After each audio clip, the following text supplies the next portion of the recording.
Okay, let's do it.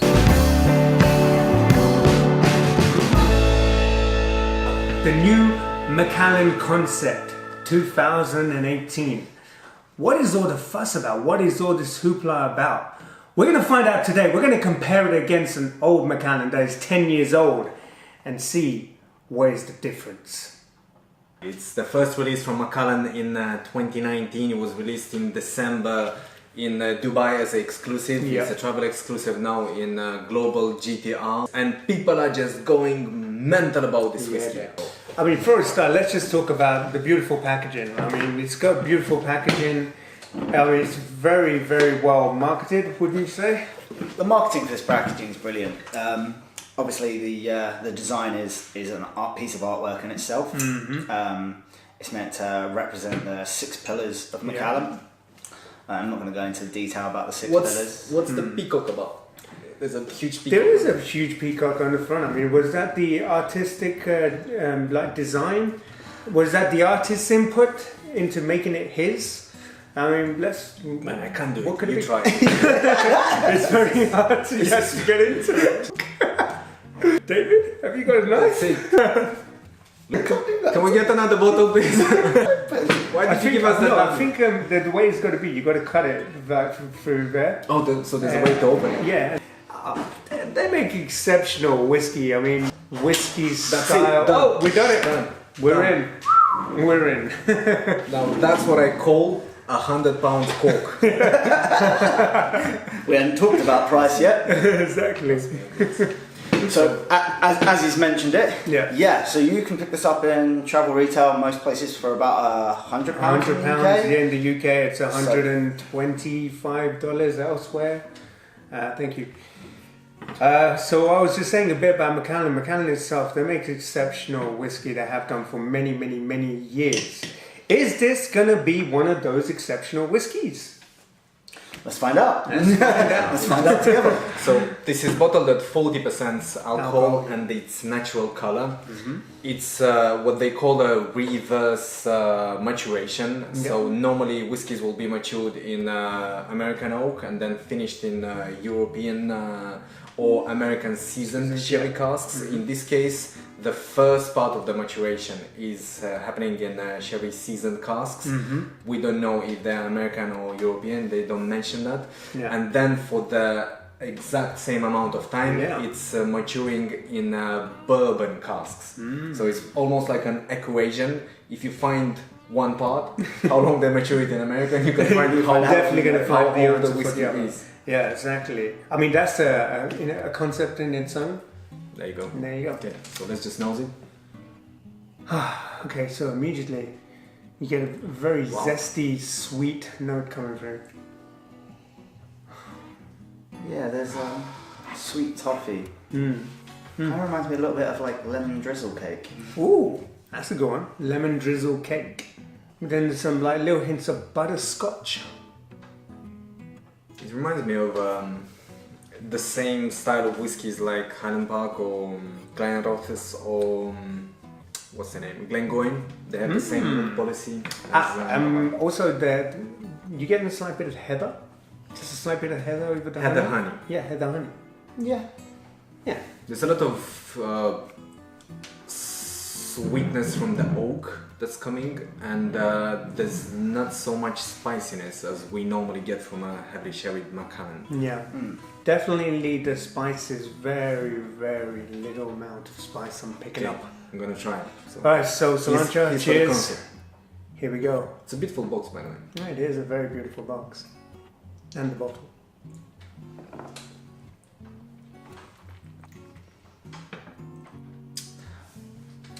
Now, there is some spice in that.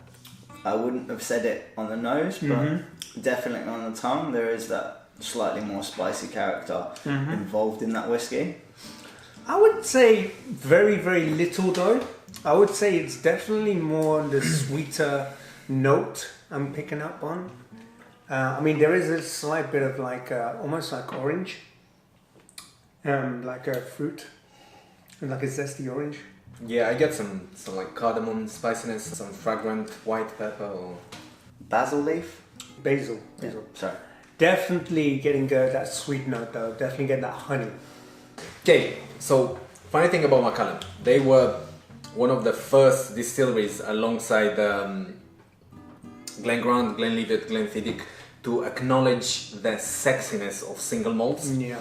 And due to the brilliant mastermind in terms of marketing of Mr.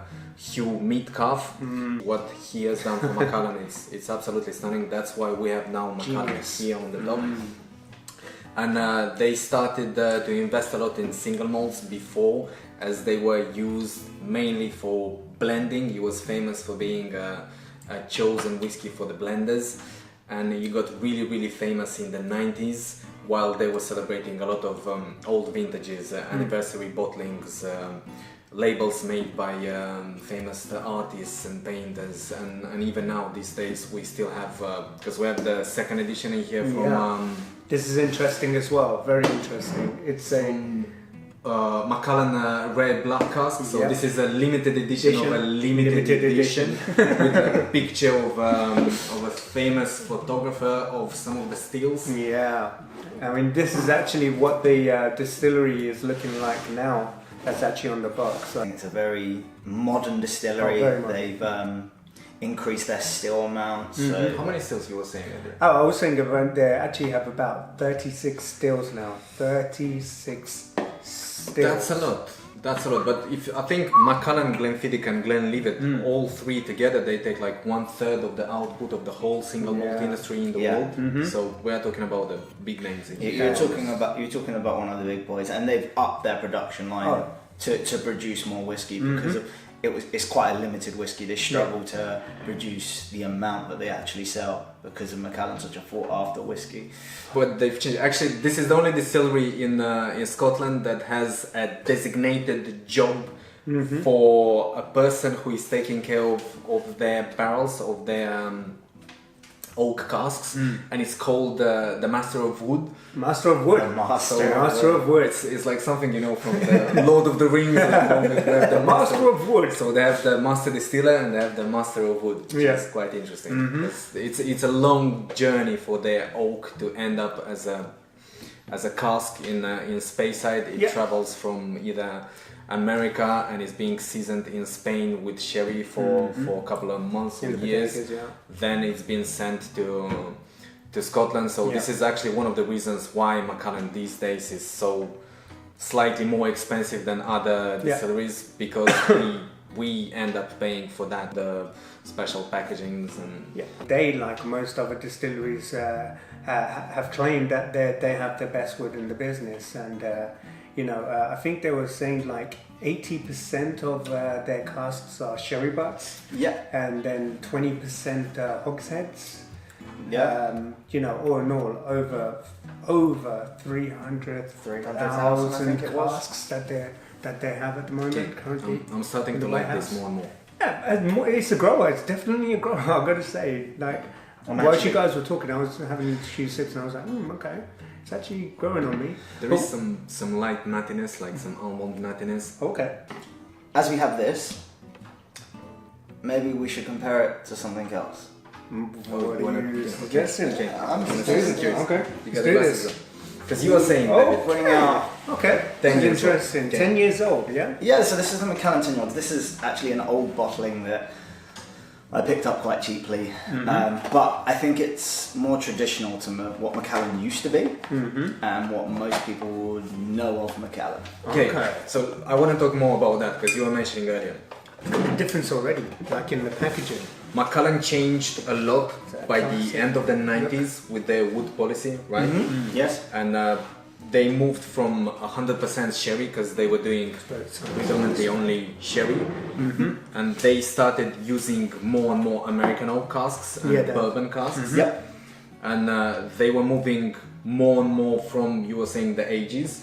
So what I said earlier was that they used to be all about all sherry casks, always have an age statement, always try and have that higher proof spirit. This step here is a change. It's the first time that Macallan changed what they were doing. Their whole idea, their whole philosophy, ethos, their whole ethos was what they changed it to a mix of American oak with sherry. Okay. So this was the first step for Macallan to end up with something like the concept that we have over here. They start dropping alcohol volumes down to 40%, because if you look at some of the old Macallans from back in the 90s and the 80s, you can get some that are full strength, cask strength whiskies.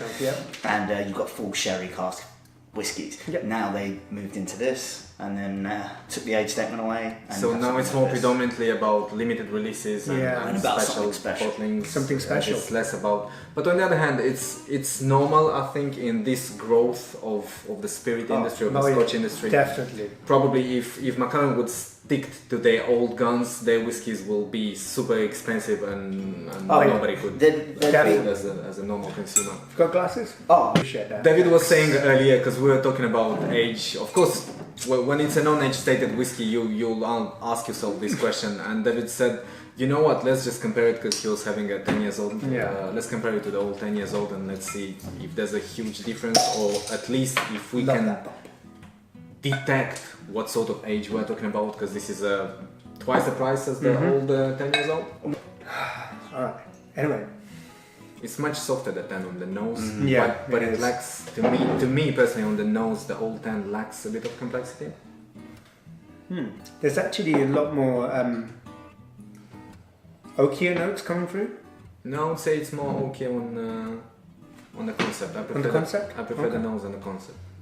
I would say the concept has probably more sherry influence than the 10-year-old. Yeah. Just on the nose alone. I agree on that, because I'm picking up on that vanilla sort of nose that you pick up associated with that bourbon cask. No, the 10 is much more softer. It's you can feel the influence of American oak on the palate straight away. It's much more on vanilla and orange. I prefer concept.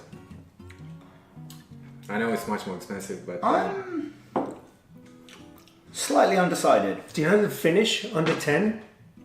It's nice. The finish on the 10 is slightly longer, I think. okay, the 10 reminds me of the classic Speyside whiskey. Classic Speyside. Yeah. As this reminds me of Macallan. Okay, I'll give you that. Okay. It's not bad. I mean, for half the price. It's coming half the price. So if you were to choose right now, your money, which one do you buy? Let's do this. Go on. Oh, okay. Alright. You can buy a bottle off him. Who do you choose? Do you know what? In flavour wise, there is a good complexity, but this seems to me longer on the finish, but for complexity wise, I'm going to lean more towards the concept as well. But the finish is great on that. It's a nice finish. Do you know what? Viscous. My money. Look at the legs on that as well. For the money, I think I will go with the 10.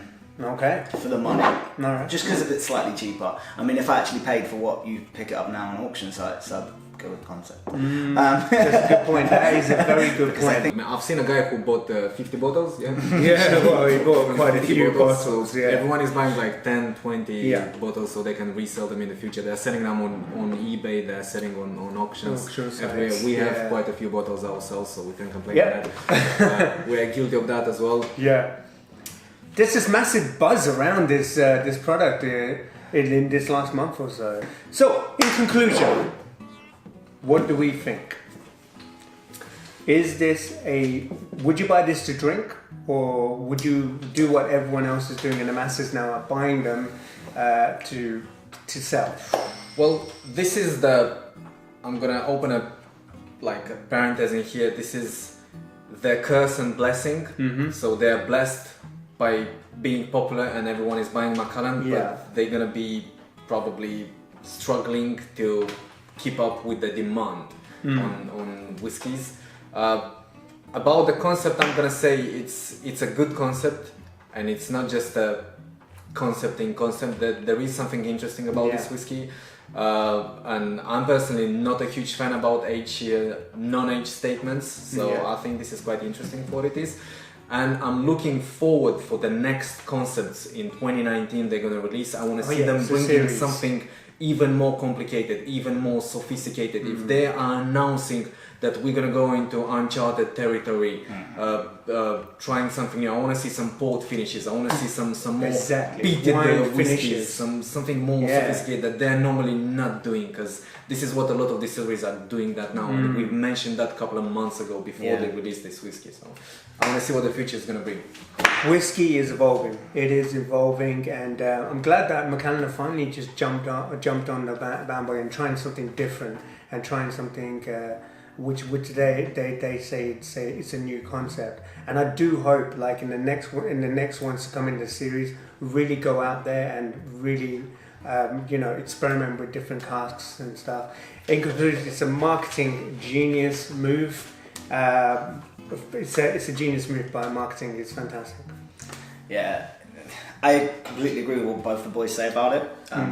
It's a gold mine. It is something different. It is unusual, and I hope they push that boundary even further. And they come out with something that no one's expecting. I would just recommend go pick yourself up a bottle and leave them in a cupboard and forget about it. Okay. At some point, someone's gonna. I want one of those. Come on, bring it on, Macallan. I want to see. Let's see what else you can do. I'm very glad that they're taking this leap into experimenting. So we'll give it up for you guys. Anyway, we're gonna go and enjoy more of this whiskey. So we'd like to say cheers, and we're Malt Chronicles, and we out.